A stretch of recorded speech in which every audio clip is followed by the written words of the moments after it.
Presentation दिया, काबिल तारीफ है sir. Thank you so much sir. Okay Santosh ji, thank you very much. Thank you sir. Okay. हमारे साथ में हमारे अगले स्पीकर डॉक्टर आलोक सर हमारे साथ में जुड़ चुके हैं। प्रणाम सर। सर आवाज पहुंच रही है? प्रणाम सर, आवाज बंद है, म्यूट है। शेयर करिएगा।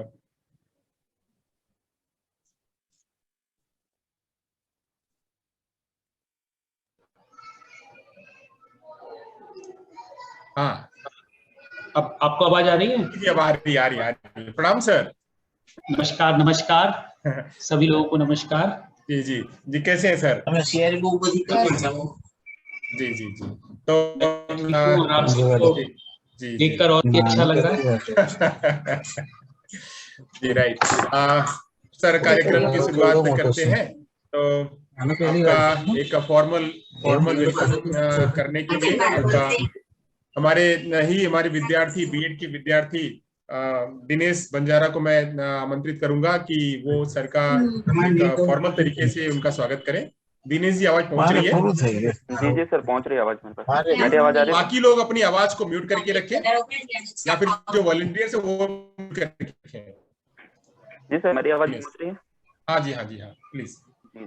जी सर, सभी को सर्वप्रथम खमागणी राम राम। सर्वप्रथम शारदे के चरणों में मैं दिनेश बंजारा, श्री केएल इंस्टीट्यूट से बैच 1921 से पास आउट स्टूडेंट हूँ। मैं आज के नेशनल वेबिनार में श्री केएल इंस्टीट्यूट और ऑनलाइन प्लेटफॉर्म के माध्यम से जुड़े सभी पार्टिसिपेंट की तरफ से डॉक्टर आलोक उपाध्याय सर का हार्दिक स्वागत और अभिनंदन करता हूं। मैं आप सभी को डॉक्टर आलोक उपाध्याय सर का इंट्रोडक्शन करवाने जा रहा हूं। इसके लिए मैं सर से अनुमति चाहता हूं, प्लीज सर। अनुमति? जी जी। डॉक्टर आलोक उपाध्याय सर जो है वर्तमान में all India institute of speech and hearing Mysore में विशेष शिक्षा विभाग में associated professor and head of department के रूप में कार्यरत है। डॉक्टर आलोक उपाध्याय सर 2005 से ही विशेष शिक्षा शिक्षकों और विशेष आवश्यकता वाले बच्चों एंड प्रोफेशनल ट्रेनिंग के प्रशिक्षण में सक्रिय रूप से शामिल है। सर ने फर्स्ट डिवीजन के साथ अपने स्पेशल एजुकेशन हियरिंग इंपेयरमेंट में ग्रेजुएशन और पोस्ट ग्रेजुएशन किया है। साथ ही सर ने मैथमेटिक्स में फर्स्ट डिवीजन के साथ ही ग्रेजुएशन कंप्लीट किया है एवं सर ने अपनी पीएचडी डिग्री में हियरिंग इंपेयरमेंट बच्चों पर विशेष रूप से ध्यान दिया है। डॉक्टर उपाध्याय सर ने अकादमिक परिषद और विश्वविद्यालयों की कई विभिन्न समितियों में सदस्य के रूप में कार्य भी किया है और सर नॉर्थ एंड साउथ के विभिन्न विश्वविद्यालयों में board of studies and board of examination जैसे विभिन्न राष्ट्रीय और विश्वविद्यालय स्तर की कमेटी में एक्सपर्ट के रूप में भी कार्यरत हैं। डॉक्टर उपाध्याय सर राष्ट्रीय स्तर के संगठनों में रिसोर्स पर्सन, कीनोट स्पीकर के रूप में भी कार्य किया है और उपाध्याय सर के सुपरविजन में ही 4 पीएचडी स्कॉलर ने सफलतापूर्वक पीएचडी का कार्य पूर्ण किया है एवं वर्तमान में सर के सुपरविजन में 5 पीएचडी स्कॉलर पीएचडी का कार्य कर रहे हैं। डॉक्टर उपाध्याय सर ने वर्तमान में AISS रिसर्च फंड, स्वास्थ्य और परिवार कल्याण मंत्रालय, भारत सरकार द्वारा वित्त पोषित 2 रिसर्च प्रोजेक्ट पूर्ण किए हैं और साथ ही सर के सुपरविजन में भारतीय सामाजिक अनुसंधान परिषद नई दिल्ली और AISS फंड रिसर्च के 3 वित्त पोषित प्रोजेक्ट कार्य चल रहे हैं। डॉक्टर उपाध्याय सर 8वीं संगोष्ठी के कोऑर्डिनेटर के रूप में भी कार्य कर रहे हैं। सर ने कई सारी प्रतिष्ठित पत्रिका 40 से अधिक रिसर्च को पब्लिश किया है। वह सर ने कई नेशनल और इंटरनेशनल लेवल के 32 से अधिक सेमिनार में अपना पेपर प्रेजेंटेशन किया है। Doctor Upadhyay sir national convention of educators of the deaf Karnataka में अध्यक्ष के रूप में कार्य कर रहे हैं एवं साथ ही डॉक्टर उपाध्याय सर को दिव्यांग व्यक्तियों के सशक्तिकरण के क्षेत्र में उत्कृष्ट कार्य करने हेतु वर्ष 2018 में कल्याणम करोति संगठन द्वारा अवार्ड देकर सर को सम्मानित किया गया है। एक बार पुनः मैं नेशनल वेबिनार में जुड़े पार्टिसिपेंट की तरफ से सर का हार्दिक स्वागत और अभिनंदन करता हूं। अब मैं अपनी वाणी को विराम देने से पहले मैं केएल इंस्टीट्यूट और डॉक्टर संतोष यादव सर का आभार व्यक्त करता हूं कि सर ने मुझे डॉक्टर उपाध्याय सर का इंट्रोडक्शन करवाने का अवसर प्रदान किया। बहुत बहुत धन्यवाद सर। अब मैं यहाँ से माइक उपाध्याय सर को हैंड ओवर करने से पहले मैं ये आशा करता हूँ कि सर अपने यथार्थ ज्ञान से हम सभी को लाभान्वित करें। Please sir. बहुत बहुत धन्यवाद। आपने बहुत ही अच्छे तरह से हिंदी में मेरे बारे में बहुत सारे शब्दों में बताया। Thank you sir. Thank you Dinesh, well done dear. Thank you sir.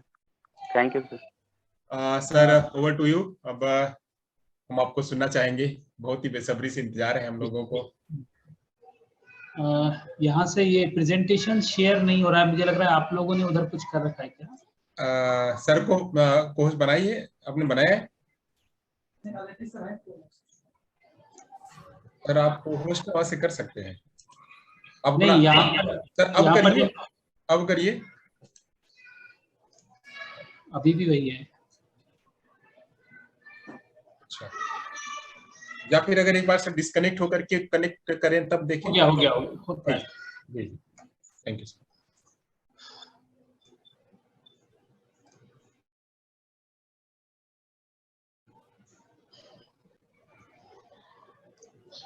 आप सभी को मेरा प्रेजेंटेशन दिखाई दे रहा है? Yes yes sir, yes sir.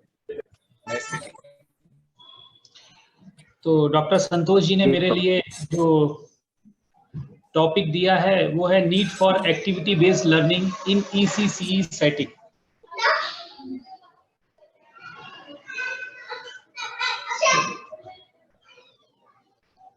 हमारे डिपार्टमेंट में प्री स्कूल भी है, तो बच्चे रूम के अंदर आ जाते हैं कभी कभी।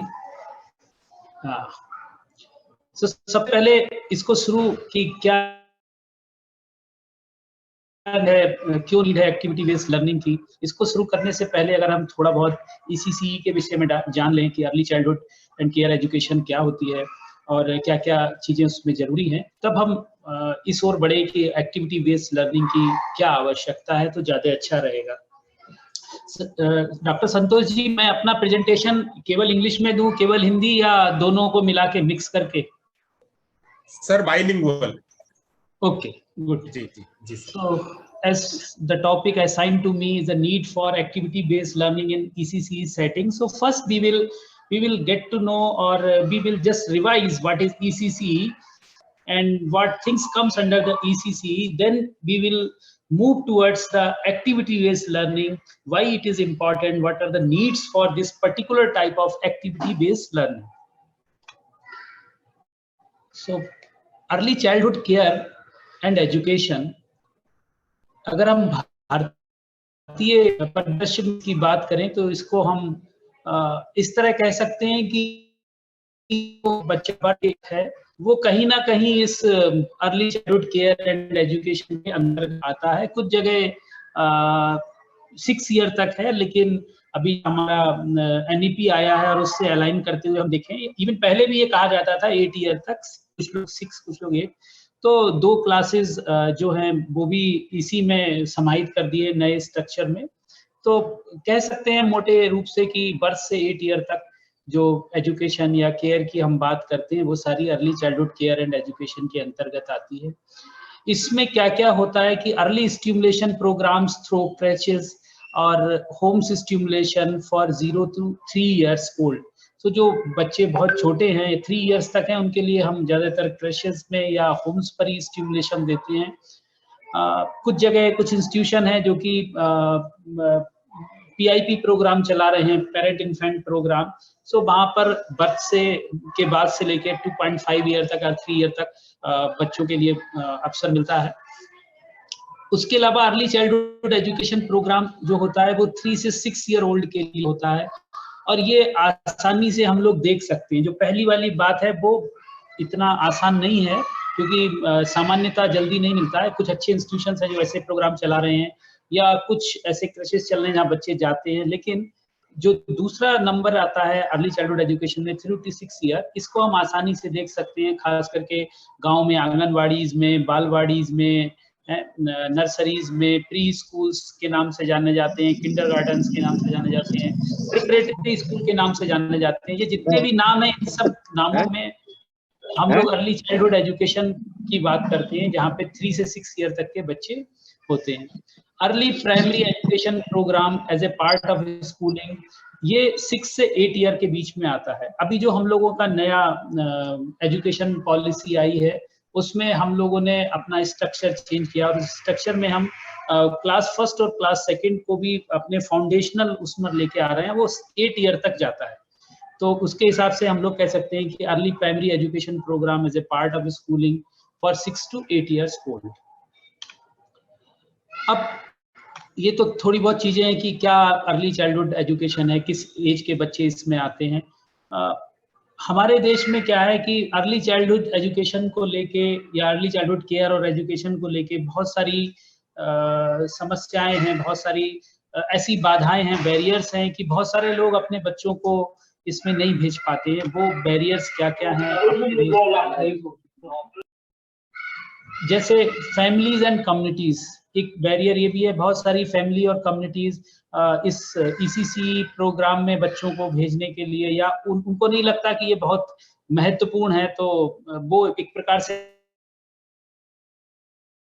बैरियर का काम करते हैं। और बच्चों को जो स्टिमुलेशन, जो उनको सीखने को मिलना चाहिए उस छोटी एज में, जहाँ पर उनका दिमाग इलास्टिक की तरह होता है, जो भी सिखाया जाए सब बहुत अच्छी से सीख सकते हैं, तेजी से सीखते हैं, पर वो एक्सपोजर उन्हें नहीं मिल पाता। तो एक बैरियर या बाधा कह सकते हैं हम। फैमिलीज और कम्युनिटीज हैं हमारे देश में बहुत सारी, जहाँ पर वो लोग इसको बहुत ध्यान नहीं देते हैं।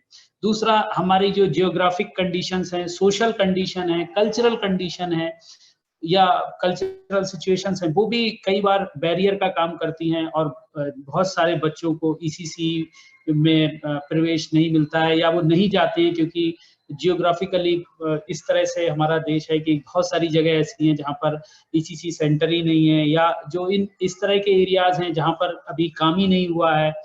और सोशल लेवल पर भी बहुत सारे, हमारी सोसाइटी में बहुत सारे लोग हैं जो जिनको अभी मेन स्ट्रीम होना है, तो उन लोगों के अंदर ये इसके प्रति ये भावना ही नहीं है कि ये बहुत इम्पोर्टेंट चीज है। कल्चरली भी हम लोग जो हमारे देखा जाए संस्कार हैं, तो हम लोग विद्यारंभ संस्कार ज्यादातर 5 साल या 6 साल या 8 साल पर शुरू करते हैं। तो वो कहीं ना कहीं कई सारी चीजें हैं जो इसमें बाधा बनती हैं और इसको महत्वपूर्ण तरह से नहीं देखा जाता है। लिंग्विस्टिक एंड इकोनॉमिक, ये भी 2 कारण हैं जो कि बैरियर बनते हैं ECC के लिए।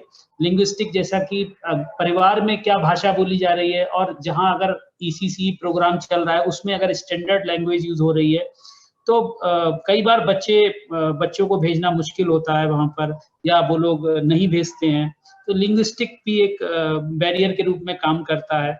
और ये तो केवल यही नहीं, आगे तक काम करता है। अगर आप ट्राइबल एरियाज में जाएं तो बच्चों को लैंग्वेज की वजह से बहुत ज्यादा डिफिकल्टी फेस होती है, क्योंकि घर पे कोई लैंग्वेज बोली जा रही है, जिले में कोई लैंग्वेज बोली जा रही है, स्कूल में कोई स्टैंडर्ड लैंग्वेज बोली जा रही है ना।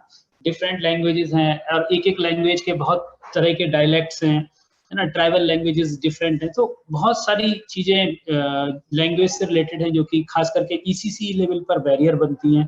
इकोनॉमिक भी है, क्योंकि जहाँ पर सरकारी सुविधा नहीं है, आंगनबाड़ी नहीं है, या शहरों में वो सुविधाएं नहीं है, मोस्टली आंगनबाड़ी बालवाड़ी जो है ज्यादातर गांव में है। तो शहरों के लिए अगर जो स्कूल ECC के रूप में खुले हुए हैं, चाहे वो किंडरगार्टन हो, प्री स्कूल हो, प्रिपरेटरी स्कूल हो, नर्सरीज हो, वहाँ फीस अच्छी होने के कारण अगर परिवार गरीब है तो वो उन्हें लगता है ये कोई स्कूलिंग थोड़ी ना है, ये तो मतलब स्कूल से पहले का है, तो ये ऐसे ही चल जाएगा। और क्योंकि इकोनॉमिक कंडीशन उनके साथ में नहीं है तो वो और भी ज्यादा ध्यान नहीं देते हैं। तो हम कह सकते हैं कि जो हमारी early childhood care and education है उसके लिए ये सारी बाधाएं या बैरियर्स बनते हैं, families and communities, geographic, social, cultural, linguistic, economic. इसके बाद अब क्या क्या चीजें हमारे early childhood and care education के अंतर्गत आती हैं उसमें सर, जैसे हाँ PPT सर फुल करके मूव नहीं हो पा रही थी। 1 मिनट, अब इस समय मूव हो रही है? नहीं सर, अभी नहीं। तो मुझे छोटा करना पड़ेगा, ये प्रॉब्लम एक बार पहले भी आई थी। हाँ, नहीं वो हमें तो दिख रही छोटे में ही, फुल में नहीं दिख रही है। अब चेंज हो रही है, लेकिन अभी आप एक बार ना स्लाइड शेयर को बंद करके वापस से करिए। हाँ जी। अब इस समय आपको दिख रहा है? अभी नहीं।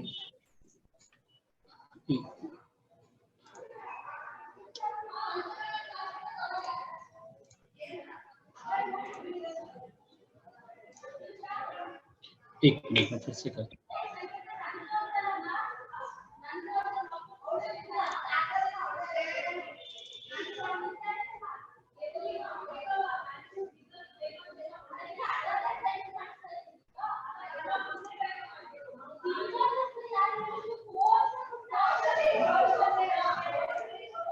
हेलो सर, दिख रहा नहीं है कुछ। मैं एक मिनट करिए, वेट करिए सर, कर रहे हैं, वेट करिए। एक मिनट आप मैं करता हूँ कोशिश। इसमें जब मैं शेयर कर रहा हूँ तो आप लोगों वाला आ रहा है, मेरा वाला नहीं आता इसको। एक मिनट में विंडो पे चेक कर। हाँ आ गया, ठीक है। देखिए आप, आपको दिख रहा है? जी सर, जी सर, अब फुल स्क्रीन करिए सर। जी फुल सर, स्क्रीन करूंगा तो शायद प्रॉब्लम बनेगी, मैं करके देखता हूँ एक बार, ठीक है?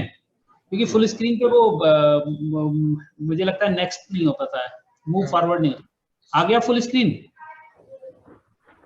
अभी नहीं आया सर। ये प्रॉब्लम है, अभी छोटी स्क्रीन से काम चला सकते हैं हाँ, क्या? कोई नहीं, कोई नहीं, कोई नहीं सर, चलेगा। अब आपको दिख रहा है इस समय? नहीं, अभी कट गया है स्लाइड। एक मिनट।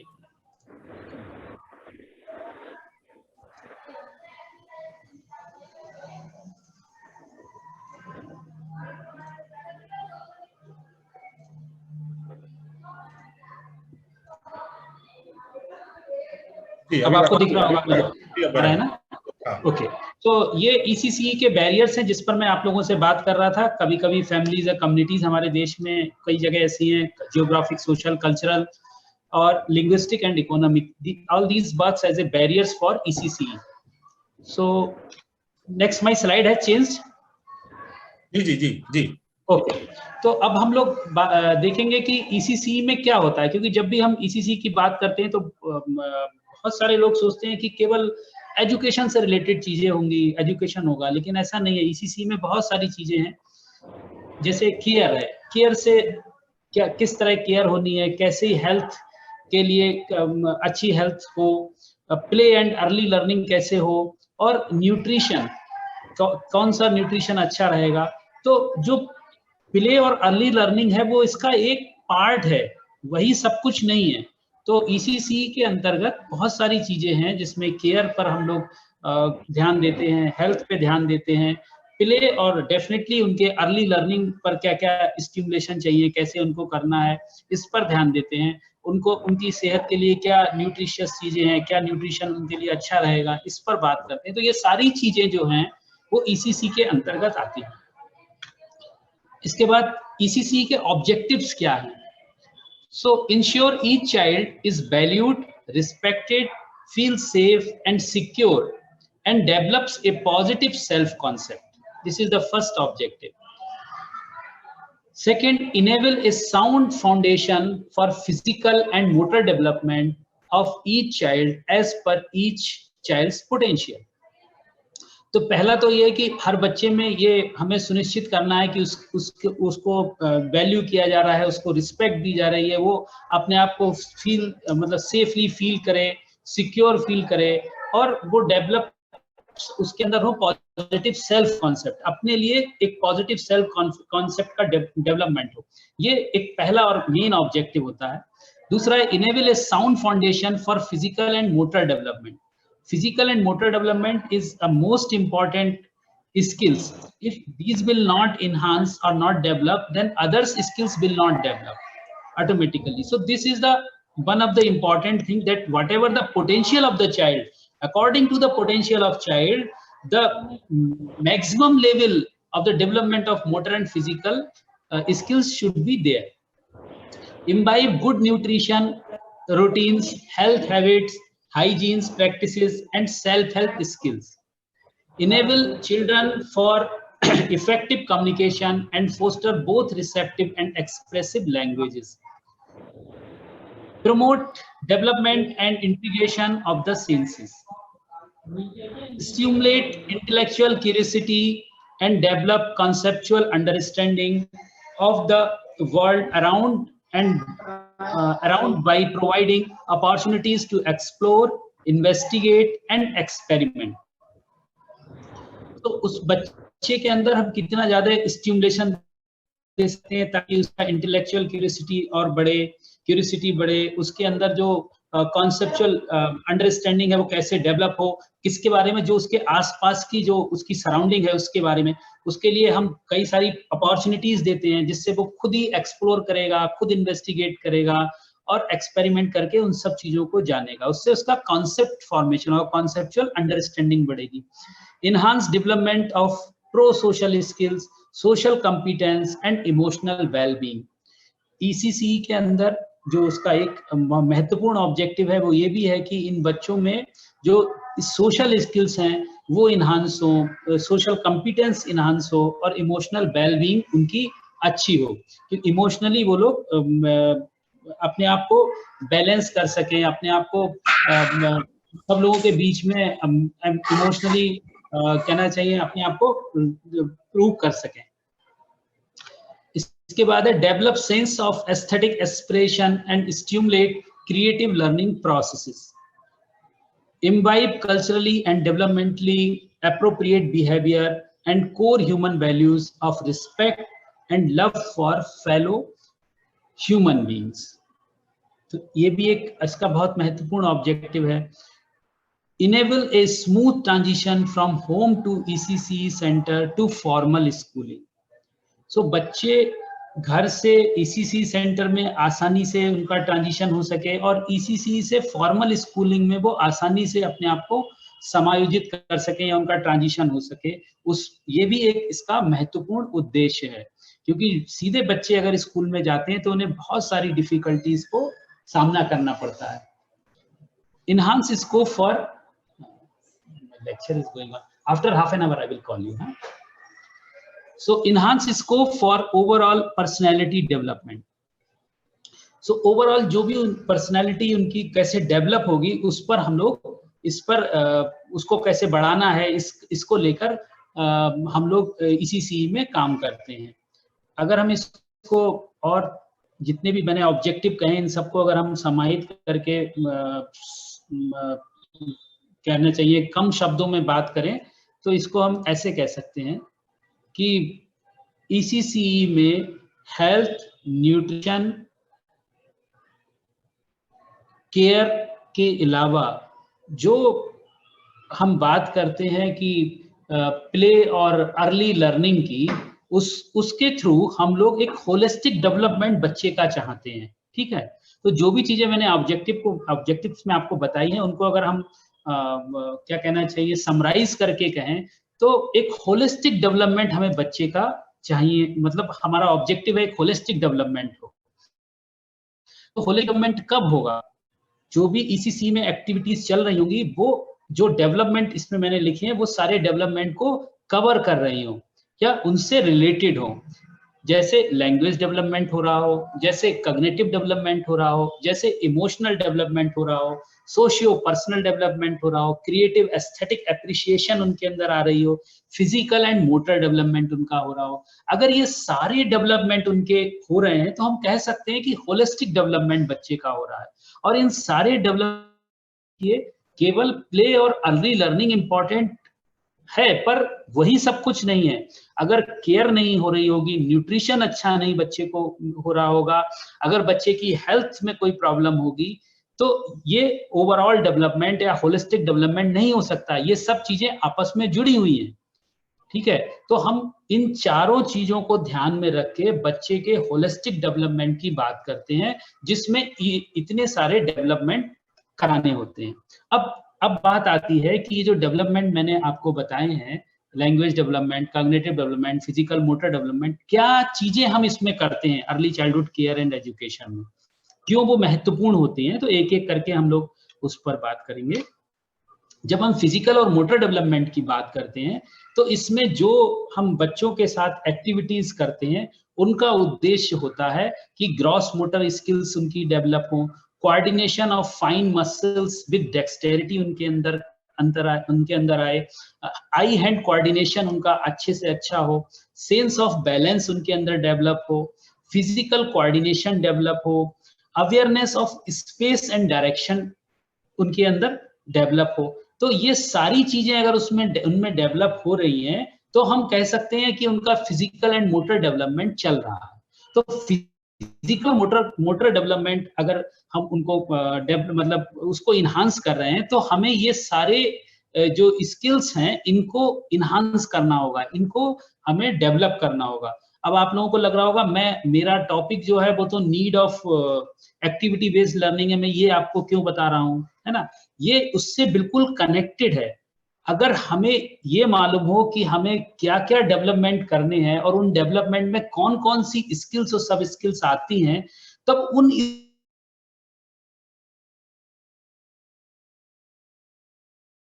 इसको हम कैसे डेवलप अप्रोच यूज करनी है, तो वो अप्रोच एक प्रोमिनेंट अप्रोच के रूप में या बहुत ही इफेक्टिव अप्रोच के रूप में हमारी अप्रोच होती है एक्टिविटी बेस्ड लर्निंग।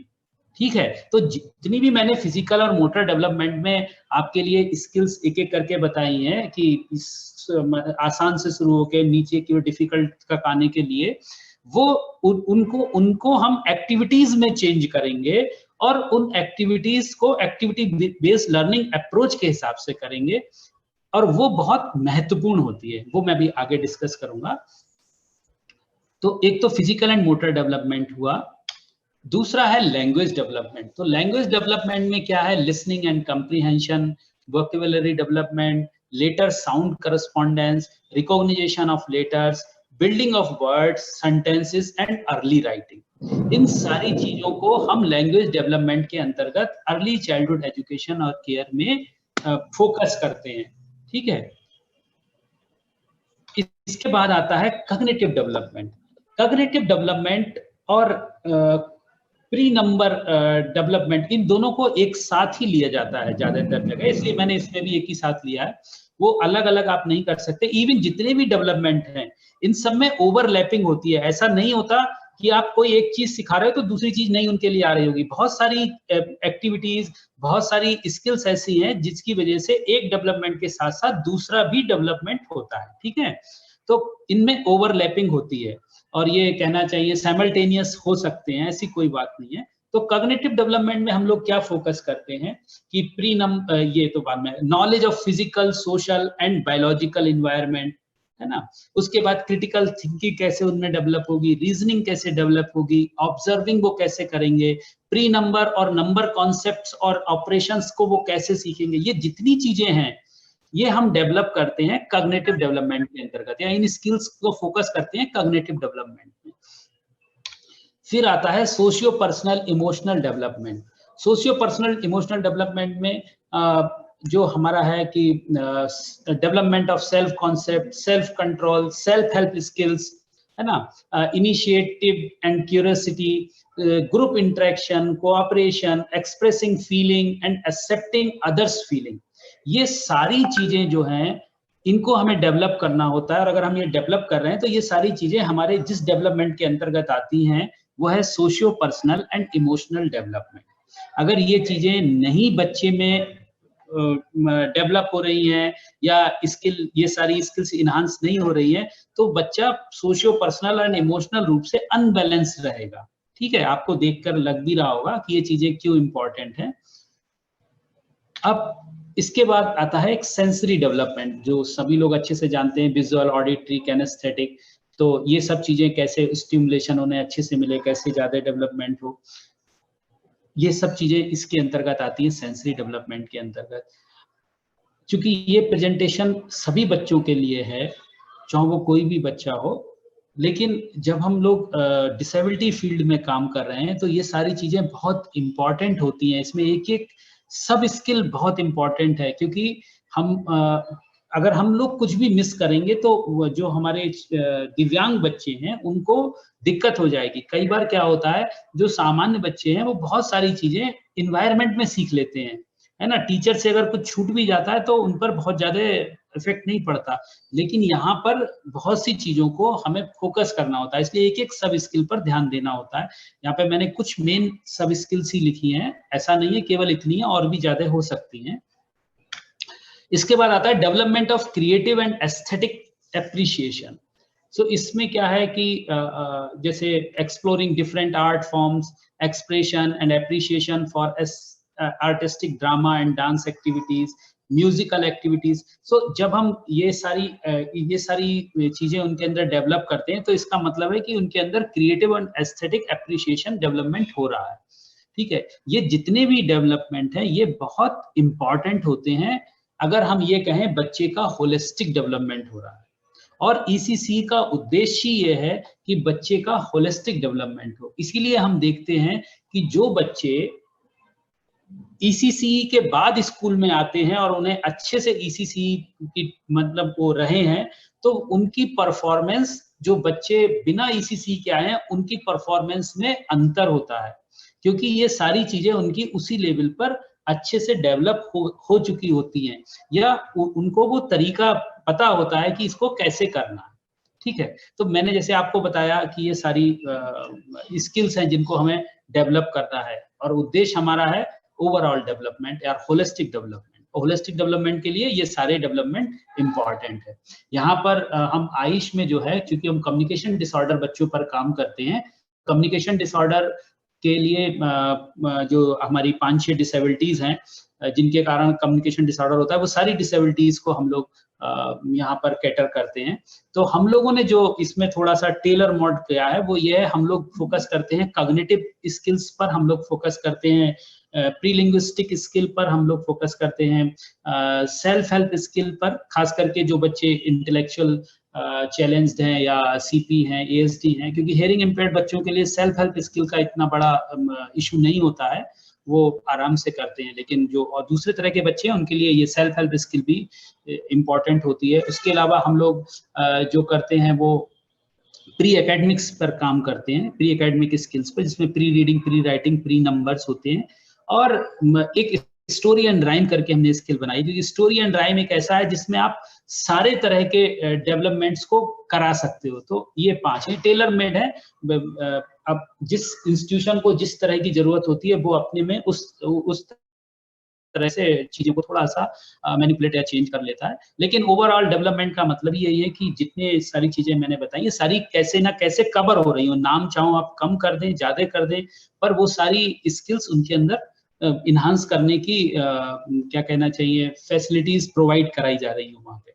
अब ये जो सारी स्किल्स की मैंने आपसे बात की, जो डेवलपमेंट है, डिफरेंट डेवलपमेंट है फॉर ओवरऑल डेवलपमेंट और होलिस्टिक डेवलपमेंट के लिए, इनको कराने के लिए हमें कुछ करना होगा ना। केवल मैंने आपको बता दिया ये चीजें हैं, ऐसे नहीं होगा। तो कई सारी अप्रोचेस होती हैं, और छोटे बच्चों के लिए जो सबसे अच्छी अप्रोच होती है वो है एक्टिविटी बेस्ड लर्निंग। ठीक है, सबसे अच्छी कह सकते हैं या अच्छी अप्रोच है एक्टिविटी बेस्ड लर्निंग। तो जितनी भी अभी हमने आपसे डेवलपमेंट की बात की, उन सब डेवलपमेंट में अगर हम एक्टिविटी बेस्ड अप्रोच को यूज करते हैं तो वो आसानी से सीखते हैं, है ना। प्ले वे एक्टिविटी बेस्ड या एक्टिविटी बेस्ड हम कह सकते हैं। तो क्या होता है एक्टिविटी बेस्ड अप्रोच? इन सारे डेवलपमेंट्स को कराने के लिए जो उपयोगी है, the primary belief of activity based approach is that children learn through participation in activities which provides opportunities for exploration, experimentation with different teaching learning material. तो एक्टिविटी बेस्ड अप्रोच में हम लोगों का क्या है कि बच्चे अब पार्टिसिपेट करके अलग अलग एक्टिविटीज में वो लोगों को हम अपॉर्चुनिटी प्रोवाइड कराते हैं, वो खुद एक्सप्लोर करें, खुद एक्सपीरियंस करें, खुद एक्सपेरिमेंट करें और फिर वो सीखें। तो क्या होता है कि the sensory experience and action make the learning better and more impactful. अगर हम एक्टिविटी बेस्ड अप्रोच को यूज कर रहे हैं या एक्टिविटी बेस्ड लर्निंग हम कर रहे हैं, तो उससे क्या होगा, सेंसरी एक्सपीरियंस, चूंकि वो खुद ही एक्सप्लोर कर रहे हैं, खुद ही एक्सपेरिमेंट कर रहे हैं, एक्सपीरियंस कर रहे हैं, तो उनका सेंसरी एक्सपीरियंस और जो उनके एक्शन है वो उनकी लर्निंग को और अच्छा बना देगा और वो ज्यादा प्रभावशाली होगा। This leads to an exciting journey of discovery and enhance understanding. और जब एक्टिविटी बेस्ड बच्चों को इन्वॉल्व करके हम काम करते हैं तो वो जो वो सीखते हैं उस दौरान क्या होता है, कई सारी डिस्कवरीज उन्हें मिलती है, नई नई चीजें। उनके लिए तो हर चीज नई है ना, तो वो उन्हें लगता है कि उन्होंने कुछ डिस्कवर करा है, तो उसमें उनके अंदर बहुत ज्यादा एक्साइटमेंट होता है, उन्हें बहुत मतलब खुशी होती है, हैप्पीनेस होता है, उन्हें इंटरेस्ट बहुत ज्यादा रहता है और उनकी अंडरस्टैंडिंग जो है इनहांस होती है। क्योंकि जब भी बच्चे अपने इंटरेस्ट से बहुत काम करते हैं या उन्हें एक्साइटमेंट होता है सीखने के लिए, तो वो चीज बहुत आसान और इफेक्टिव हो जाती है और उनकी अंडरस्टैंडिंग को इन्हांस करती है। इसलिए a pre school teacher embeds the learning goals in various types of activities such as outdoor, indoor play, story telling, art, music activities organized in a pre school classes. तो कई सारी जो activity based learning के लिए कौन कौन सी activities को कर सकते हैं, outdoor, indoor play, story telling, art, music activities, बहुत सारी एक्टिविटीज जिनको हम प्लान करके बच्चे को सिखाते हैं। इसके बाद activity based learning plays an important role in teaching the student to collaborate, communicate, interact and work in a teams. क्योंकि एक्टिविटी बेस्ड लर्निंग में ज्यादातर क्या होता है कि बच्चे अकेले नहीं करते हैं, और भी बच्चे साथ में होते हैं, है ना। कभी कभी अकेले भी करते हैं, लेकिन ज्यादातर एक छोटा ग्रुप होता है उसमें करते हैं। तो उसमें क्या होता है, केवल वो वही कॉन्सेप्ट ही नहीं सीख रहे हैं, उसके साथ उन्हें कोलैबोरेशन भी आ रहा है, कैसे दूसरों के साथ सामंजस्य बना के काम किया जाता है ना। तो कोलैबोरेशन ऑटोमेटिकली उनका डेवलप हो रहा है। कम्युनिकेशन, चूंकि वो एक दूसरे से कुछ ना कुछ तो बात करेंगे तभी तो उस एक्टिविटी में पार्टिसिपेट करेंगे, तो एक दूसरे से कम्युनिकेट करना उन्हें आ रहा है ना। एक दूसरे को इंटरेक्ट करते हैं वो, और उन्हें कैसे टीम में काम करना है ये उसी समय से उनको सीखने को मिलता है। तो ये सारी इस एक्टिविटी बेस्ड लर्निंग की इम्पोर्टेंस है, या ये कहें कि ये सारी चीजों को अगर हमें सिखाना है तो एक प्रकार से एक्टिविटी बेस्ड लर्निंग उनके लिए एक अच्छी नीड है। इसके द्वारा हम ये सारी चीजें आसानी से सिखा सकते हैं। Peers, the other learners who are a part of the social environment, contribute to the knowledge construction by sharing as well as identifying the affordances within the task at hand. So इसमें क्या है कि उनका जो knowledge है वो knowledge construct होती है, और कैसे शेयर करके as well as identify the affordances within the task, उसमें जो भी वो अफोर्ड करते हैं, जो टास्क के लिए करना चाहिए, उन सबसे वो शेयरिंग करके अपने एक दूसरे के साथ नॉलेज कंस्ट्रक्शन उनका होता है। वो उनका कहना चाहिए सोशल एनवायरनमेंट जो उनका होता है वो कंट्रीब्यूट करता है नॉलेज कंस्ट्रक्शन के लिए, और उनके द्वारा ही सब कुछ होता है इसमें। तो ये बहुत ही महत्वपूर्ण बन जाती है। इसके बाद क्या होता है, ये जो एक्टिविटी बेस्ड लर्निंग है ये हेल्पिंग स्टूडेंट्स मेमोराइज इंफॉर्मेशन। इससे बच्चे इंफॉर्मेशंस को आसानी से मेमोराइज कर सकते हैं। By allowing kids to get physically and mentally involved in the learning process, activity based learning will help students learn and preserve facts and information. उसके बाद क्या होता है, the process of collecting knowledge through personal experience is done to help kids memorize and understand their study material. So इसमें क्या, बच्चों को जब हम उनको अलाउ कर रहे हैं लर्निंग प्रोसेस में, उनको इन्वॉल्व कर रहे हैं, तो वो फिजिकली और मेंटली इन्वॉल्व हो रहे हैं एक्टिविटी बेस्ड लर्निंग में। सो एक्टिविटी बेस्ड लर्निंग क्या है, बच्चों स्टूडेंट्स को लर्न करने में, और जो भी वो सीख रहे हैं फैक्ट्स या इंफॉर्मेशन उन्हें मिल रही है उसको प्रिजर्व करने में सहायता प्रदान करती है। This process of collecting knowledge through personal experience is done to help kids memorize and understand their study material. जो भी स्टडी मटेरियल है उसको अंडरस्टैंड करने के लिए, जो भी उन्होंने एक्सपीरियंस पर्सनल एक्सपीरियंस उन्हें मिला है वो हेल्प करता है उनके लिए मेमोराइज करने के लिए। ये सारी चीजें होती है। encouraging kids to be independent and inquisitive. Activity based learning focuses on making kids independent through investigation and analysis. जैसा हम लोग देख रहे हैं बच्चे क्या करते हैं इसमें, एक्सप्लोर करते हैं, एक्सपीरियंस करते हैं, एक्सपेरिमेंट करते हैं, है ना। तो ये सब चीजें क्या है, उन्हें इंडिपेंडेंट बना रही हैं, क्योंकि वो खुद इन्वेस्टिगेशन कर रहे हैं, खुद एनालिसिस कर रहे हैं, तो वो उनके लिए इंडिपेंडेंट बनाती है। By asking kids to work on their own और इन स्मॉल ग्रुप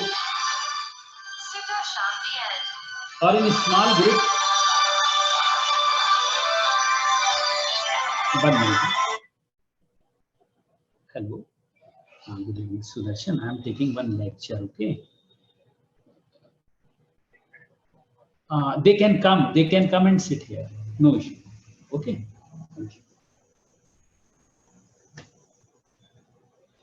हाँ, तो क्या होता है कि by asking kids to work on their own or in small groups with other children, activity-based learning encourages students to be independently analytical, think critically, and learn from their own experiences. So जो critical thinking है, जो cognitive development के लिए एक बहुत ही महत्वपूर्ण skill है, वो इससे अपने आप इन्हांस होती है ना। Independently analytical, think critically and learn from their own experiences. अगर हम लोग देखें तो ये सारी चीजें डायरेक्टली रिफ्लेक्ट कर रही हैं कॉग्निटिव डेवलपमेंट को, जो कि बहुत इंपॉर्टेंट है आगे जाके बच्चों को एजुकेशन में या लाइफ में सक्सेस होने के लिए। ठीक है, इसके बाद this self directed learning process in turn supports the acquiring of knowledge outside of their educational environment. और इसमें क्या होता है, बच्चे अपने आप प्लस स्वनिर्देशित तरह से वो सीखते हैं, उसका एक प्रोसेस है ये। तो ये जो क्या करता है, ये उनको सपोर्ट करता है कि नॉलेज जो फूल है वो चीज समझने में, उनको एनालाइज करने में वो ज्यादा कैपेबल हो जाते हैं। ठीक है, तो ये सारी चीजें हैं जिसकी वजह से एक्टिविटी बेस्ड लर्निंग की नीड ज्यादा होती है। सपोर्टिंग सोशल डेवलपमेंट, ये भी बहुत इंपॉर्टेंट है। Activities take responsibility for their own learning experiences. Working in groups also helps students develop social skills and teamwork. अब देखिए, जो भी मैंने कहा था, सोशल डेवलपमेंट एक इम्पॉर्टेंट डेवलपमेंट है होलिस्टिक डेवलपमेंट के लिए। तो एक्टिविटी बेस्ड लर्निंग में ग्रुप के साथ काम कर रहे हैं, अपने साथ के पीयर्स के साथ काम कर रहे हैं, सीख रहे हैं। तो जो भी सोशल स्किल्स हैं वो उनके अंदर इस एक्टिविटी बेस्ड लर्निंग से तेजी से डेवलप होती हैं। These skills will later prove important in their work and social life. और जैसा हम सभी जानते हैं कि जो हम कितने भी अच्छे हों, अगर हम लोगों के बीच में, लोगों के साथ, लोगों के बीच में सामंजस्य बना के काम करने की क्षमता नहीं रखते हैं, तो हमारी अपनी फील्ड की कोई भी काबिलियत हो वो हमारे लिए उतना ज्यादा इफेक्टिव नहीं बना पाएगी अगर हम लोगों के बीच में, लोगों के साथ और सामंजस्य बना के काम करने की क्षमता नहीं रखते हैं। और कई बार बहुत सारे लोग, बहुत अच्छे लोग मैंने देखा है, फेल हो जाते हैं इस योग्यता के ना होने के कारण, कि लोगों के बीच में वो अपनी बात को या उनका साथ नहीं ले पाते हैं। तो ये सारी चीजें बहुत इंपॉर्टेंट हैं सोशल डेवलपमेंट के लिए, और बच्चा बचपन से ही सीखता है, उस स्टेज से स्टार्ट करता है। Emphasizing the relevance of educational material. Kids don't always understand the relevance of their course material by simply putting pen to paper. अगर हम बच्चों को लिख पढ़ के ही केवल सिखाते हैं या पेन पेपर से ही सिखाते हैं, तो वो कभी भी ये समझ ही नहीं पाते हैं कि उनके कोर्स मटेरियल की जो चीजें हैं वो कितनी रिलेवेंस हैं, कितनी महत्वपूर्ण है। लेकिन एक्टिविटी बेस्ड लर्निंग में उन्हें ये सारी चीजें समझ में आती हैं, क्योंकि हर चीज में वो हिस्सा होते हैं कि कौन कौन से मटेरियल्स यूज होने पर ये सारी चीजें हो रही हैं। तो इसलिए उनके अंदर ये भावना भी डेवलप होती है या ये अंडरस्टैंडिंग भी डेवलप होती है। Activity based learning on the other hand helps kids understand the real life importance of their course material by encouraging them to explore and solve real problems and layouts. Next, encouraging kids to express themselves in different ways. So इसमें देखेंगे तो activity based learning जो है वो encourage करती है kids के लिए to be creative in the way they express their knowledge and thinking. So यहाँ पर कोई भी चीज रूट मेमोराइजेशन वाली नहीं है या रूट लर्निंग वाली नहीं है। तो क्या होता है कि एक सिचुएशन में सीखी गई चीज को दूसरी सिचुएशन में कैसे अप्लाई करना है, ये इस एक्टिविटी बेस्ड लर्निंग से बच्चों के अंतर्गत आते हैं, जो कि एक क्रिएटिव वे होता है। The activity-based learning method provides students with the opportunity to express what they have learned through the act of doing as well as through the act of presenting verbally.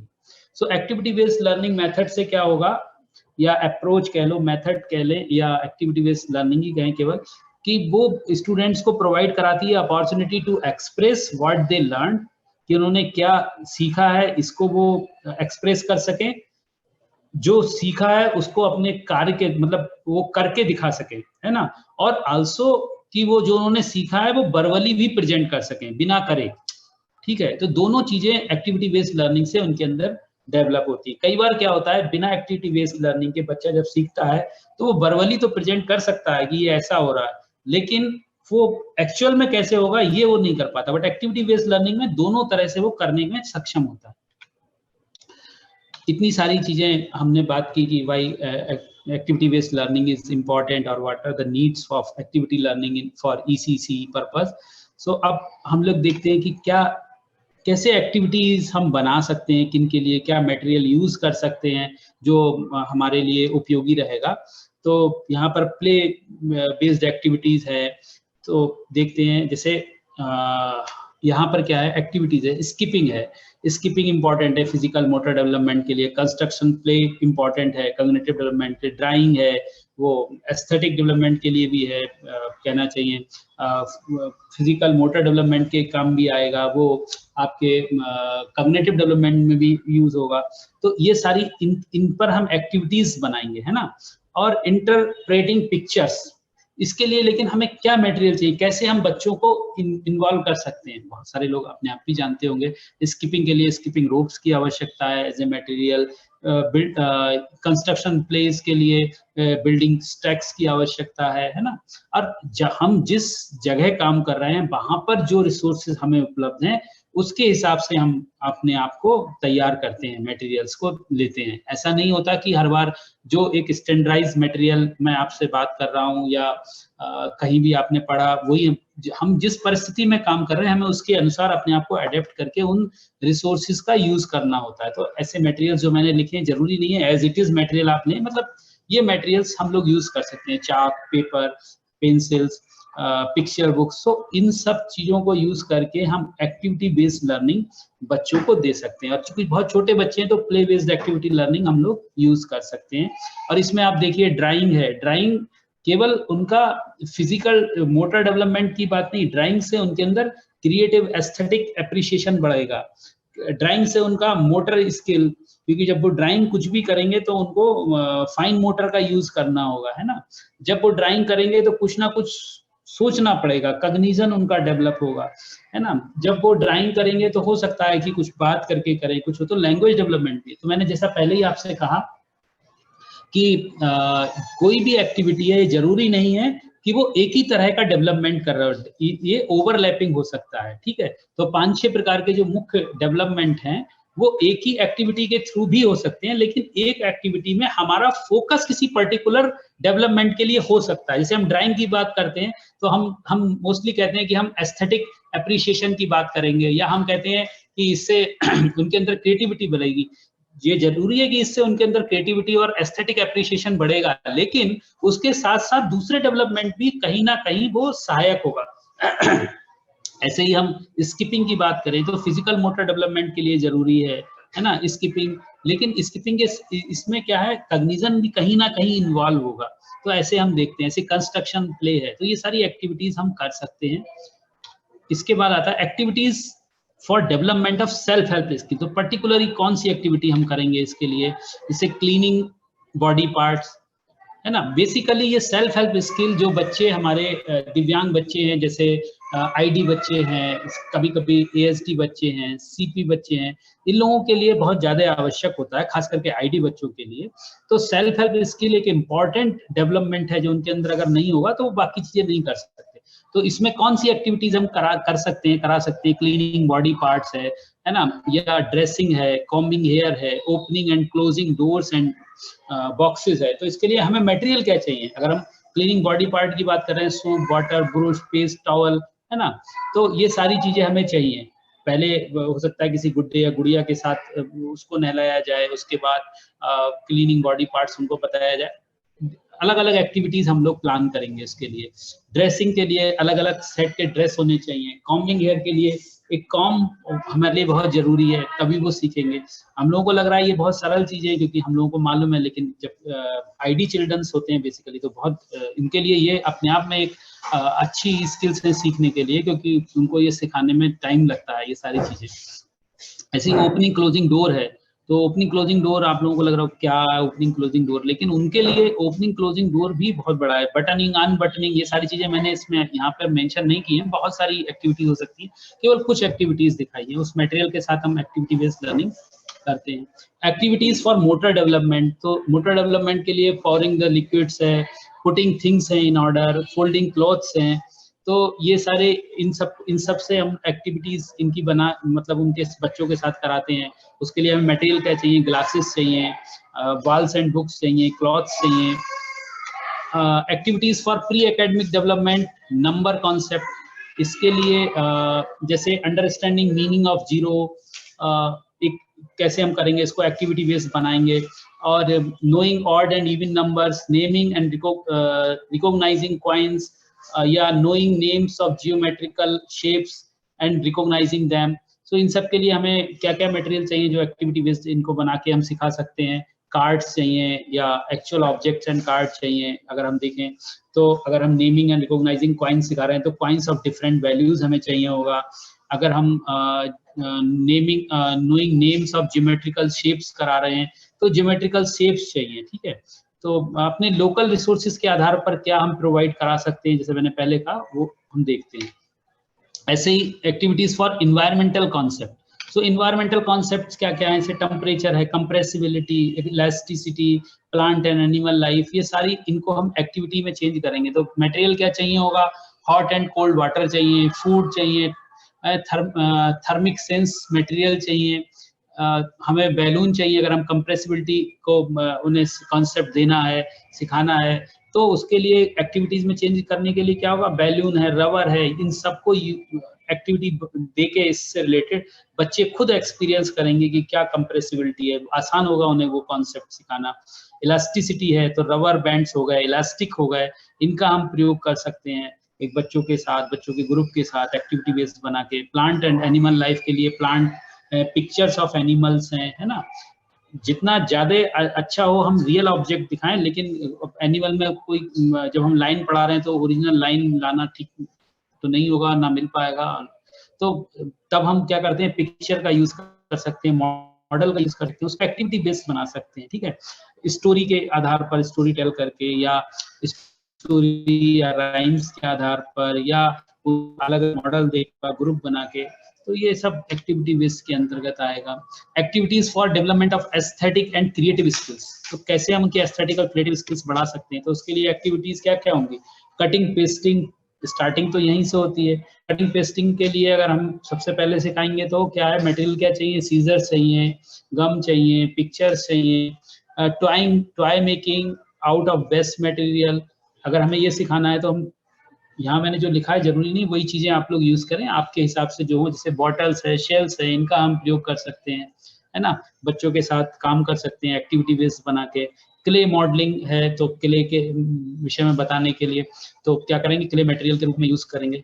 और इसके अलावा drawing and painting के लिए pencil, rubber, colours, इन सब का use कर सकते हैं। ये सब चीजें उनकी एस्थेटिक एप्रिसिएशन को इन्हांस करेंगे और आसानी से एक्टिविटी बेस्ड हो जाते हैं, ये हम लोग उन्हें बना सकते हैं।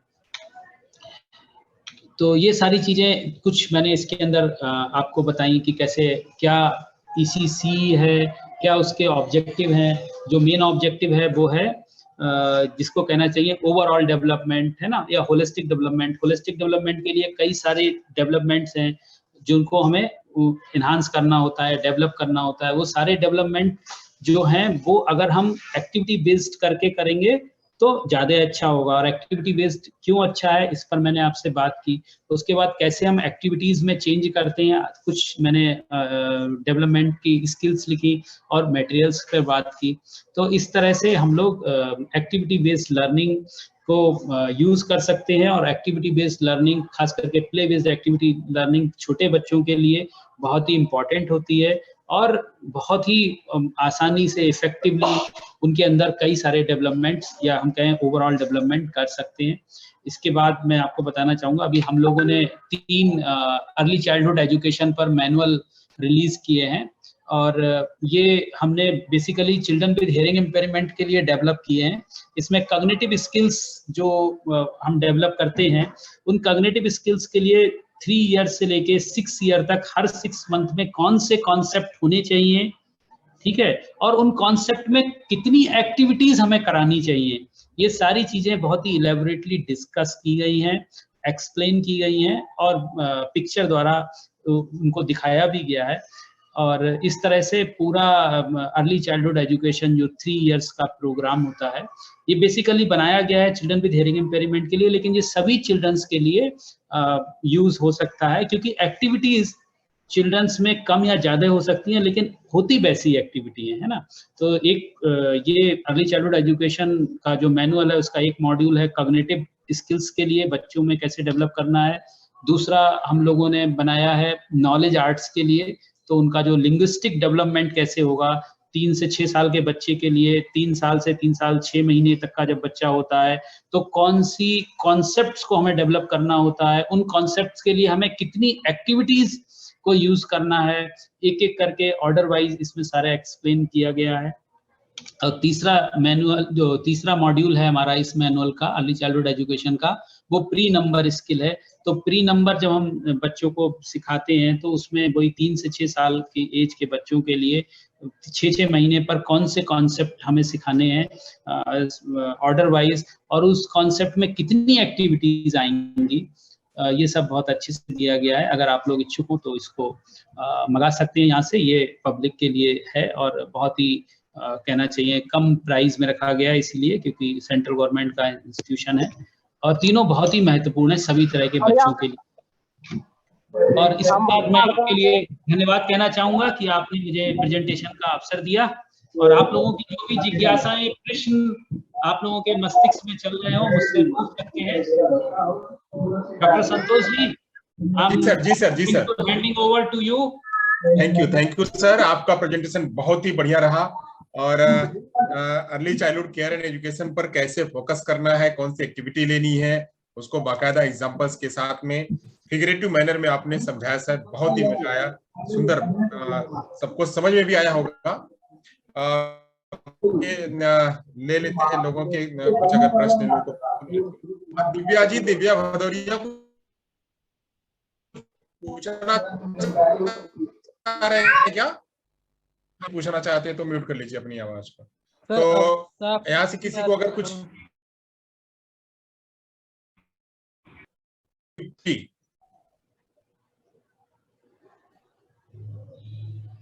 हाँ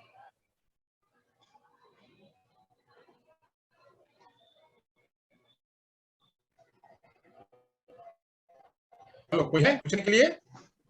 सर एक क्वेश्चन है मेरा। हाँ बिल्कुल सर, एक हियरिंग इंपेयरमेंट बच्चा है और टोटली ब्लाइंड बच्चा है, इसको कैसे कर सकते हैं सर एक्टिविटी?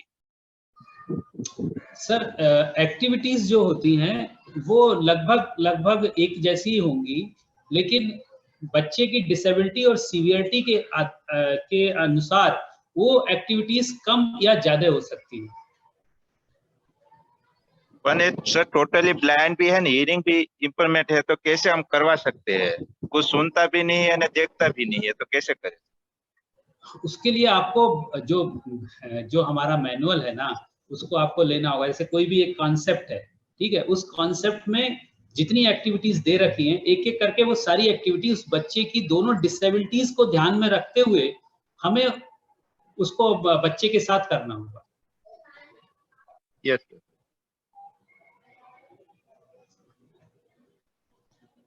Hello sir. हाँ जी सर, बधिर बच्चा होगा जिसको सुनाई देता है मगर बोलना नहीं आता, वोकल साउंड उसके बराबर है सब, मगर उसके लिए कौन सी एक्टिविटी लेनी पड़ेगी सर?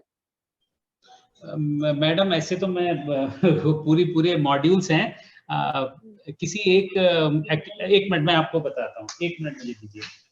1 मिनट संतोष जी, मैं वो जी सर नो प्रॉब्लम सर।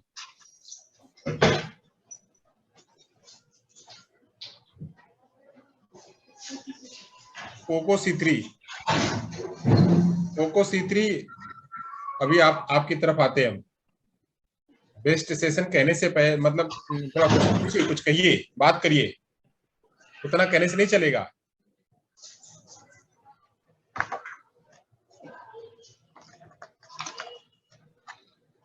जी मैडम, आपका प्रश्न था कि अगर बच्चा सुन तो रहा है लेकिन बोल नहीं पा रहा है, तो उसके लिए कौन सी एक्टिविटी कराई जाए। जैसे क्या है कि अगर हम एग्जाम्पल के रूप में ले रहा हूँ, क्योंकि यहाँ पे हमने 3 से 6 साल तक के बच्चों की जो भी उनके डेवलपमेंटल एज है उसके आधार पे लेवल में बांटा है। जैसे 3 से 3 साल 5 महीने तक के बच्चे को एक लेवल पे रखा है, ठीक है।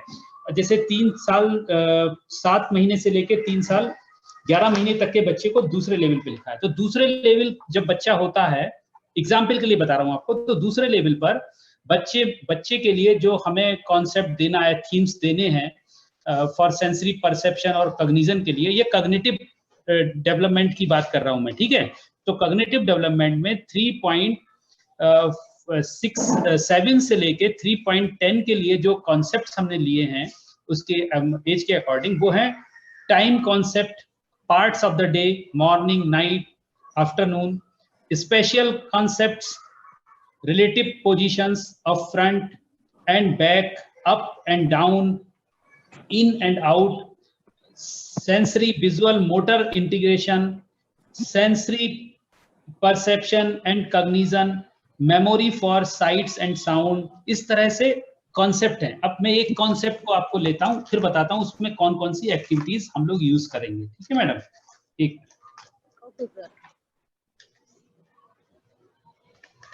जैसे हमारा जो एक इसमें कॉन्सेप्ट है, इसमें सेंसरी विजुअल मोटर इंटीग्रेशन, ठीक है। तो सेंसरी मोटर विजुअल इंटीग्रेशन में क्या है, हमारे इंस्ट्रक्शनल ऑब्जेक्टिव जो है कि on completing this unit children should be able to assemble और disassemble parts of the objects and requested, collect or disperse materials as requested, solve up to 3 pieces puzzles। ये तीनों हमारे ऑब्जेक्टिव हैं। जब हम ये कॉन्सेप्ट सिखा देंगे तो ये काम कर सकते हैं। इसके लिए हमें मटेरियल्स क्या जरूरत पड़ेंगे, real objects and play materials that could be dismantled by the children like pegboards,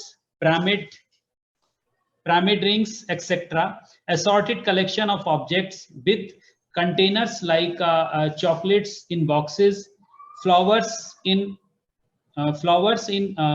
something is written there, and then variety of 1, 2, 3 pieces puzzles, preferably related to concepts that children are aware of। तो ये सारे हमें material चाहिए होंगे। अब आते हैं teacher activities पे। तो पहली एक्टिविटी जो टीचर करेगा वो enacting of situations like birthday party where children take turns to play the role of a child whose birthday is celebrated। In this process, highlight how the cake can be cut into pieces and how a child whose birthday is celebrated distributes chocolates, cakes and or sweets while gathering gifts from other children।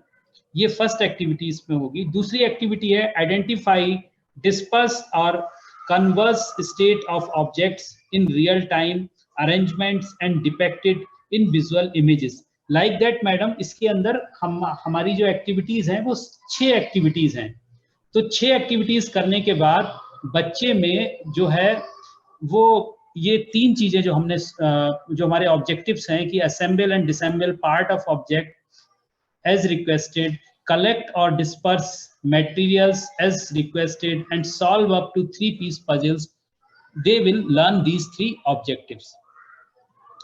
So हर जो भी हमारा theme है, हर theme में हमने activity रखी है, किसी में 6 हैं, किसी में 10 हैं, किसी में 15 हैं। तो वो एक्टिविटीज बढ़ाई या घटाई जा सकती हैं बच्चे के लेवल के अनुसार। लेकिन उस एज के जो डेवलपमेंटल एज जो बच्चे की है, अगर बच्चे की एज 3 साल 7 महीने से 3 साल 11 महीने या 3 साल 12 महीने है, तो उस समय कौन से कॉन्सेप्ट उसको सीखने हैं, हर कॉन्सेप्ट के लिए अलग अलग एक्टिविटीज दे रखी हैं और बहुत इलेबोरेट रूप में दे रखी हैं पिक्चर्स के साथ। उसके साथ एक्सरसाइज, इवैल्यूएशन भी है, सजेस्टेड एक्टिविटीज भी दे रखी हैं। Okay sir. और सर स्पीच डेवलपमेंट के लिए उसको क्या करना चाहिए, होगी तो उस बच्चे की स्पीच डेवलपमेंट? स्पीच डेवलपमेंट के लिए मैडम जो स्पीच प्रोफेशनल्स हैं वो उस पर ध्यान देंगे। हम लोग एजुकेशन पर काम करते हैं, इसलिए स्पीच का उस पर हमारा काम नहीं। Okay sir, thank you sir. Hello sir. जी, मेरा नाम दिनेश मकवाना है। जी जी।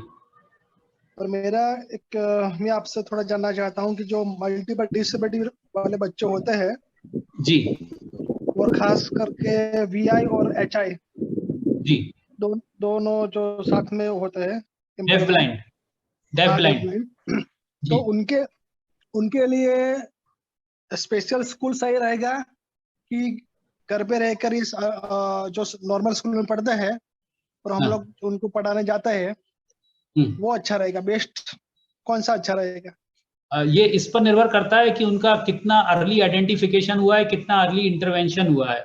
अगर उनका अर्ली आइडेंटिफिकेशन बहुत अर्ली हुआ, आइडेंटिफिकेशन बहुत अर्ली हुआ है और उसके तुरंत बाद उन्हें इंटरवेंशन मिला है, तो एक समय के बाद वो लोग मेन स्ट्रीम स्कूल में भी जा सकते हैं, कोई दिक्कत नहीं है।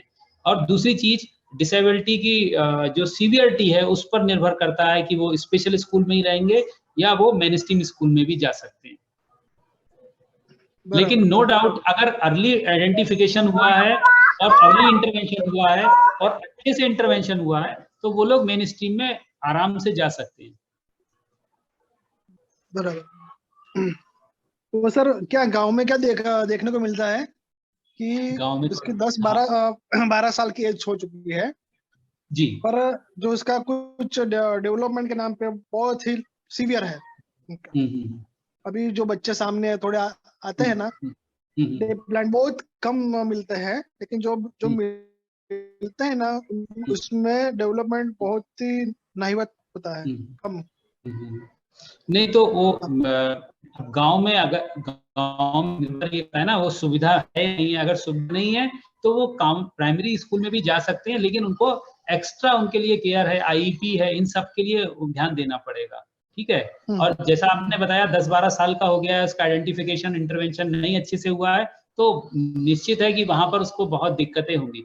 तो उसके लिए कोई स्पेशल टीचर मतलब ये कंपलसरी होना चाहिए जो उसके लिए IEP दे या जो उसके लिए अलग से ट्रीटमेंट दे, जो उसकी डिफिकल्टीज को दूर कर सके, तब कुछ समय बाद हो सकता है कि वो कोप अप कर सके। बराबर। वो मेरा सर वो कहना का था कि अभी जो स्पेशल टीचर जाएगा उसको पढ़ाएगा, बराबर, लेकिन अगर वो स्पेशल स्कूल में रहता है तो उसको एक जो एटमॉस्फेयर मिलता है और उसको एक सिखाने का एक अच्छा प्लेटफॉर्म मिलता है जी।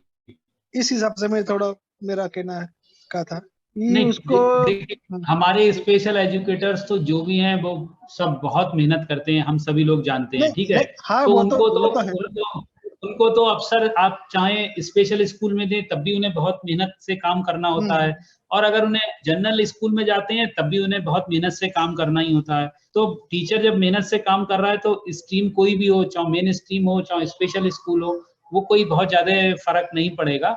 ये है कि जनरल स्कूल में जाएगा तो स्पेशल टीचर की जिम्मेदारी डबल हो जाती है कि वो बच्चे को पढ़ाने के साथ साथ जो और टीचर्स हैं उनको भी वो ओरिएंट करेगा, अवेयर करेगा, उनको भी वो मेथड टेक्निक्स के विषय में ओरिएंट करेगा कि कैसे इन बच्चों को और बच्चों के साथ हम आसानी से समायोजित कर सकते हैं। तो देखा जाता है अगर ईमानदारी से काम हो रहा है तो जनरल सेटिंग में टीचर्स का, जो हमारे स्पेशल एजुकेटर हैं या जो जैसे मैं स्पेशल एजुकेटर हूं, तो हम लोगों की जिम्मेदारी काफी बढ़ जाती है कंपेयर टू स्पेशल स्कूल, क्योंकि स्पेशल स्कूल में तो बस जो हमें पढ़ाने का काम है वही करना है, क्योंकि वहां पे सारे टीचर स्पेशल टीचर्स होंगे। लेकिन जो जनरल स्कूल है वहां पे हमें बच्चों को भी देखना है, टीचर्स को भी जो ओरिएंट नहीं है या जो स्पेशल बच्चों के साथ कैसे उनको आगे बढ़ना है, पढ़ाना है, उसके लिए भी उनको हमारे स्पेशल एजुकेटर्स को काम करना होता है। Hello sir. जी सर वो फीडबैक सेकंड टाइम वाला भरने का मेरे में नहीं हो पा रहा है, ग्रुप पे लिंक नहीं है। अच्छा आप सुन रहे हैं अभी क्या बात हो रही है, क्या बात कर रहे हैं आप? वो बाद में बात करिएगा, पहले सेशन कंप्लीट करिए, फीडबैक के चक्कर में पहले पड़े रहे। सर भरा ही नहीं गया। हाँ ठीक है, अभी शांति बनाए रखिए, थोड़ा सेशन पूरा हो जाए। और किसी कोई है प्रश्न पूछने के लिए? कोई किसी का? Hello sir. हाँ सर, इंक्लूसिव एजुकेशन में IP बनाना है जी, तो कैसे बना सकते हैं सर? क्यों नहीं बना सकते हैं? IP इसमें क्या है, 15 से 20 स्कूल आती है, IP में तो फुल टाइम कंटिन्यू होता है ना, इसमें तो नॉर्मल 10 से 15 स्कूल देते हैं, तो कैसे टाइम डिवाइड करेंगे सर? ये एक अलग बात है। Time construction is a different issue, but we can not say that मतलब हम ये नहीं कह सकते कि हम बच्चों के लिए आईपी नहीं बना सकते। वहाँ ये अलग बात है कि टाइम हमें परमिट नहीं कर रहा है तो थोड़ी दिक्कत है, हमारे बच्चे के लिए काम नहीं कर पाएंगे। लेकिन जनरल स्कूल में भी वैसे ही आईपी बना सकते हैं किसी भी बच्चे के लिए, स्पेशली स्पेशल बच्चे के लिए कोई समस्या नहीं है। लेकिन हाँ, मैंने जैसा कहा कि हमारे स्पेशल एजुकेटर उन पे इतना काम दे दिया गया है कि 10-15 स्कूल एक साथ करो, हर स्कूल में 4-4, 6-6 बच्चे हैं, फिर टीचर्स को भी बताना है, तो उनके ऊपर वर्कलोड नो डाउट बहुत ज्यादा है। तो इसलिए कई जगह कंप्रोमाइज ना चाहते हुए भी हम लोगों को करना पड़ जाता है, टीचर्स को करना पड़ जाता है। नहीं सर, आईपी तो बनाते हैं तो फिर इसका जितना चाहे इतना रिजल्ट नहीं मिलता है, इसलिए पूछ रहा था कैसे हो सकता है। उसका रिजल्ट ना मिलने का कारण ये है ना कि उतना हम ध्यान नहीं दे पा रहे हैं। केवल आईपी बनाना ही थोड़ी ना है, उसको कैसे वो काम कर रहे हैं, उस पर काम कितना हो रहा है, ये सब चीजें भी तो बहुत महत्वपूर्ण होती हैं। तब हमारा उतना उस पर ध्यान फोकस नहीं हो पाता है, इसलिए ऐसा होता है। इसलिए अभी सर के यहाँ जो ये 3 मैनुअल बना है ना, तो अपने यहाँ उनको बोलो कि ये 3 मैनुअल मंगाए और मंगा करके उसमें आईपी के भी कई सारे प्रोजेक्ट्स हैं। आईपी की एक्टिविटी भी बहुत सारी है, वो लेकर के आईपी करवा सकते हो और थोड़े समय में आईपी हो सकती है। और बहुत ही सरल तरह से दिया गया है, कहीं भी मतलब आपको दिक्कत नहीं होगी। और ये जो काम किया है ना, आईपी तो सर बनाते हैं पर इतना जितना क्रिएटिव होना होता है इतना नहीं हो सकता है। इसलिए वो ये बुक मंगवा लो, ये सर ने जो आज दिखाया ना बुक, ये तीनों बुक मंगवा लो, उसमें एक्टिविटी बहुत सारी है, उसमें बहुत फायदा मिलेगा। और ये किसी एक का काम नहीं है, देश के जितने भी हमारे स्पेशल एजुकेटर्स हैं जो अच्छे से मतलब जिनका नाम और काम है, उन सब ने टीम के रूप में इसमें काम किया है। आप ये मत सोचिएगा मेरे अकेले का काम है, मैं इसका एक पार्ट हूँ। और हमारे देश के जो भी अच्छे लोग हैं, हमारे इंस्टीट्यूशन के जो अच्छे लोग हैं, सबने मिलकर काम किया है, तो एक अच्छा जिसे कहना चाहिए आउटकम आया और सबके लिए उपयोगी है, हम सभी के लिए। अभी तो ये इंग्लिश में है, हम लोग इसको हिंदी में विदिन 3 मंथ्स ट्रांसलेट करके तैयार कर देंगे। तो अभी चाहिए तो अभी भी आप मंगा सकते हो और बाद में हिंदी में भी आ रहा है। Okay sir. हेलो, प्रणाम सर। तो अभी और किसी का प्रश्न नहीं है, हम आगे बढ़े। हेलो, नमस्कार सर। नमस्कार।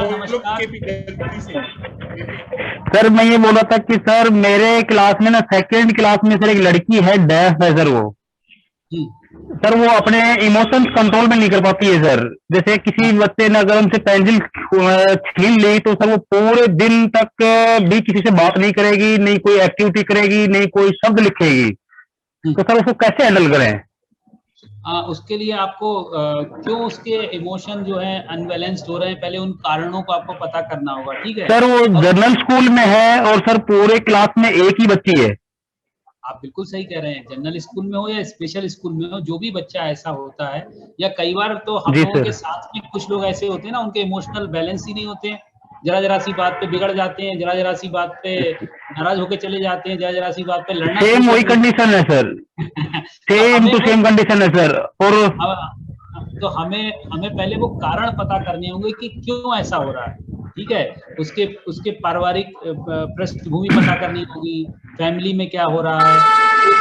वो अगर वो कोई भी व्यक्ति अपना जो भी व्यवहार दिखा रहा है, उसके पीछे कुछ ना कुछ कारण होता है जिस वजह से ऐसा बनता है व्यक्ति। अगर हम उस कारण को पता कर लें तो फिर हम उस पर काम जब करते हैं, तो जैसे डॉक्टर है ना, आपको एकदम दवाई नहीं देता, पहले डायग्नोस तो करेगा कि आखिर बीमारी है कौन सी। जब बीमारी पता लगेगी तभी तो उसका इलाज किया जाएगा। ऐसे ही अगर इस तरह का कोई इमोशनल इम्बैलेंस बच्चा है तो हमें पता करना है कि कारण क्या है जो इमोशनल इम्बैलेंस हुआ है, फिर हम उस पर। मैंने उनके पेरेंट्स को बुलाया सर जी। उनके पेरेंट्स बोल रहे कि घर पे भी ये सेम यही कंडीशन होती है, अगर किसी ने भी इनको थोड़ा सा वो कर दिया ना, टच भी किया, तो वो लोग ये फिर पूरे को सर मैंने जैसे उनको काम देता हूँ ना, अगर उसके इमोशंस कंट्रोल नहीं है तो फिर वो मेरे मारने लग जाती है और कॉपी को फाड़ के फेंक देती है। सर परेशान हो गया, उसको कंट्रोल नहीं हो रही है। लेकिन वो उसकी कई सारी टेक्निक्स हैं सर, आप उसको गूगल पे भी चेक कर सकते हो।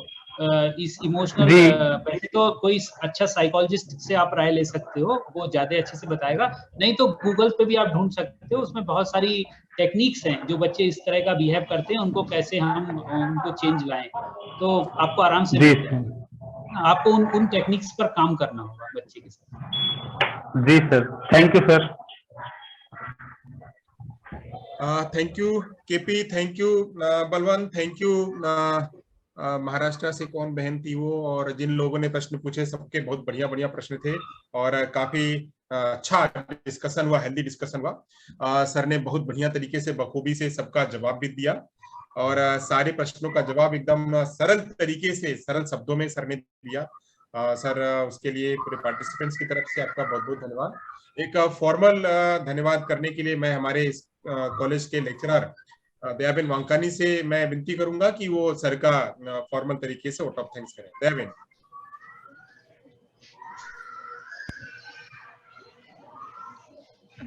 नमस्ते सर। सर आपने बहुत कुछ ECC के बारे में बताया, early child care and education के बारे में बहुत सारा समझाया।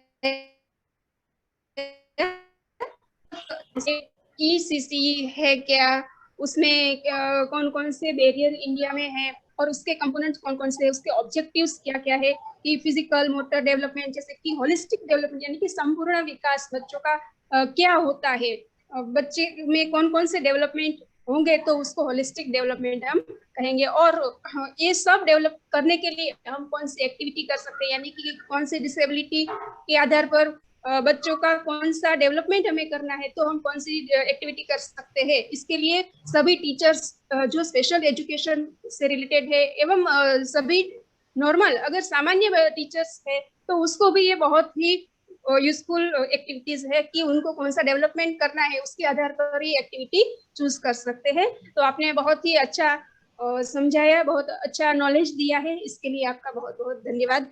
मैं सभी पार्टिसिपेंट, संस्था एवं कॉलेज की ओर से सबके तरफ से आपका बहुत धन्यवाद अदा करती हूँ। धन्यवाद मैडम। मैं भी डॉक्टर संतोष जी का और सारे प्रायोजकों का जिन्होंने मुझे सारे प्रतिभागियों के बीच में अवसर दिया अपनी बातों को कहने का, अपना जो भी अनुभव है उसको साझा करने का। I thank a lot to all of you. Thank you very much. बहुत बहुत धन्यवाद। Thank you sir, thank you so much. मैं यहाँ पे सारे पार्टिसिपेंट से एक बार ये गुजारिश करूंगा कि आइस मैसूर में ये तीनों जो मैनुअल है वो तीनों मैनुअल बहुत बढ़िया तरीके से अवेलेबल है, वहां से मंगवा लें और सबके लिए बहुत फायदेमंद होगा ये। तो सर मैं भी यहाँ से एक चिट्ठी लिख करके आपको भेजूंगा, तो हमें भी हमारे स्कूल के लिए भी यह मैनुअल अगर अवेलेबल हो जाएगा तो अच्छा रहेगा। बिल्कुल सर, आपने अपना कीमती समय निकाला। Thank you so much sir. Thank you sir. Thank you. आप लोगों का जो लिंक है वो यहाँ ग्रुप में डाल दिया गया है और अब किसी के कोई प्रश्न है तो हमसे पूछे। इंडिविजुअल कोई प्रश्न है, हमको लिंक नहीं मिला, हमको फला नहीं मिला, हमको ढिमका नहीं मिला, आप सभी लोग से गुजारिश रहती है जैसे शाम के टाइम पे मेरे कहने पर आप लोगों ने क्वेश्चन पुटअप किए, सभी लोगों के सब प्रैक्टिकल हैं, ये जितने भी रिसोर्स पर्सन है सभी प्रैक्टिकल हैं। आप अपनी बातें रखिए, जो भी है आपके सामने जो आप स्ट्रगल फेस कर रहे हैं। जैसे केपी ने अपना प्रश्न एक रखा कि बच्ची है इमोशनल इम्बैलेंस, उसको कैसे कर सकते हैं। ऐसे आप लोगों के पास भी ढेरों प्रकार की ऐसे समस्याएं होंगी, उन समस्याओं के ऐसे प्लेटफॉर्म पर रखा करिए, कुछ ना कुछ तो समाधान मिलेगा। नहीं मिलेगा तो कुछ आपके मन का, कुछ उनके मन का, कुछ तो जानकारी मिलेगी। तो ऐसे डिस्कशन, इसीलिए 15 मिनट का डिस्कशन हम लोग रखते हैं कि आप उसमें चर्चाएं करिए। तो होप आगे 2 दिन और है, उन 2 दिनों में आप जो अलग अलग रिसोर्स पर्सन आएंगे उनसे आप चर्चाएं करेंगे। कुछ है इसमें जो रिसोर्स पर्सन है वो जनरल एजुकेशन से है, कुछ रिसोर्स पर्सन स्पेशल एजुकेशन से है। जनरल एजुकेशन में कुछ पॉलिसी से रिलेटेड कुछ लोग हैं, कुछ यूनिवर्सिटी में काम करने वाले हैं, तो उन लोग ऐसे कामों में कैसे सरकार के साथ अपनी बातें रख रहे हैं, तो उनसे भी कुछ प्रश्न पूछिए। कुछ जो हमारे स्पेशल फील्ड के लोग हैं जो आ रहे हैं उनसे प्रश्न पूछिए। शेड्यूल में बाकायदा दिया गया है पूरा, आप उसमें देखिए कि किससे कौन कौन से प्रश्न पूछे जा सकते हैं। जब आप पूरा फुल अटेंड करेंगे तो आपको खुद ही पता चलेगा कि नहीं ये प्रश्न पूछे जा सकते हैं। तो आप सभी लोग एंजॉय किए होंगे आज का पूरा दिन, ऐसा मैं मानता हूं। और मैं देखा हूं कि अटेंडेंस हमारी बहुत कम रही है। 200 की सीट में मैं देख रहा हूं तो 124, 130, 135 तक लोग हमें दिखाई पड़े हैं, जो कि मतलब ऐसा अच्छा नहीं है। मैं ये मान रहा हूं कि जो है ये फेस्टिव सीजन है, फेस्टिव टाइम है, तो कुछ लोग इधर उधर व्यस्त होंगे, बट इतना भी व्यस्त नहीं होना चाहिए कि आप पूरा का पूरा दिन ना रहे। तो ऐसी कंडीशन में जो नहीं रहेगा उसको सर्टिफिकेट इश्यू नहीं हो पाएगा, ये वो ध्यान रखेंगे। और जो भी हाँ ये पीपीटी वगैरह जो भी है वो सेशन सब आपको लास्ट में शेयर किया जाएगा, सो उसके लिए आप वरी मत रहिए, बस आप बढ़िया से ध्यान से सेशन को अटेंड करिए। चलिए, किसी कोई प्रश्न है तो पूछ ले, अदरवाइज आज का सेशन यहाँ पे जो है वो ऑफ करते हैं। सॉरी सर, थोड़ा सा फुल टाइम नहीं दे पाए क्योंकि सर स्कूल में थे, तो वहाँ पे सर ऑनलाइन पूरे टाइम नहीं दे सकते हैं। हाँ जी सर, फुल टाइम नहीं दे पाए क्योंकि सर स्कूल में थे, तो स्कूल में सर फुल टाइम नहीं दे सकते हैं, इसलिए सर सॉरी। हाँ, अब कल तो छुट्टी है ना, कल छुट्टी है। हाँ सर, कल छुट्टी है सर, कल फुल डे। हाँ जी सर।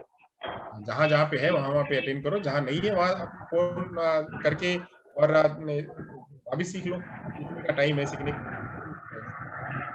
ठीक है, तो और नहीं किसी के कोई प्रश्न है तो मैं ऐसा समझता हूँ, तो यहाँ पे सेशन आज का फिनिश करते हैं। बार बार आप लोग फोन करके, दूसरी बात, जब फॉर्म भरा जाता है फॉर्म के बाद एक लिंक दी जाती है कि आप अपने व्हाट्सएप ग्रुप में ज्वाइन हो जाइए। आप लोग फॉर्म भर देते हैं, व्हाट्सएप ग्रुप में ज्वाइन नहीं होते हैं। कुछ लोगों ने पैसे पेमेंट कर दिए और वो व्हाट्सएप ग्रुप में ज्वाइन नहीं हुए, उन्होंने लिंक नहीं भरा, तो ऐसे थोड़ी चलता है। ये आज का प्रोग्राम, कितने सारे प्रोग्राम है, मेरे खुद के ये 12वें 13वें प्रोग्राम चल रहे हैं। ये इतने समय से आप लोग जुड़े हैं तो एटलीस्ट पूरा प्रोसीजर फॉलो कर लिया करिए। चलिए कोई नहीं, फिर भी हम आपको पूरी सेवाएं देंगे, जहाँ आप कभी भी फोन कर सकते हैं, और हमारे जो वॉलंटियर्स है वो आपका पूरा का पूरा सहयोग करेंगे। हेलो सर, मेरा 12 से 1 वाला लिंक फिल नहीं हुआ था सर। अच्छा, 12 से 1 वाला लिंक फिल नहीं हुआ, चलिए मैं दे देता हूँ। और बोलिए, चलिए 12 से 1 वाला लिंक आपको मैंने भेज दिया। और बोलिए, किसी को चाहिए? सर मुझे 2 बजे का 2 बजे वाला भी चलिए भेज देता हूँ। और बोलिए, ये 12 से 1 का भेजा मैंने, 2 बजे वाला भी भेज देता हूँ। चलिए और बोलिए। हेलो, पीपीटी मिल सकती है? पीपीटी के लिए बताया मैंने, वो लास्ट में मिलेगी अंतिम दिन ग्रुप में। सर सेशन होने के बाद आज बोलिए। 12 से 1 वाला मुझे भेज दो। 12 से 1 वाला भेज दिया।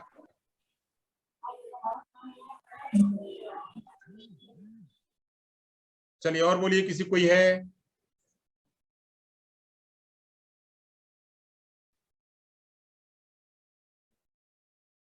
विजय जी, आपकी आवाज बोल रहे हैं, आवाज नहीं आ रही, कुछ कहना चाह रहे हैं विजय जी? हेलो। हाँ जी। हाँ, वो लास्ट वाला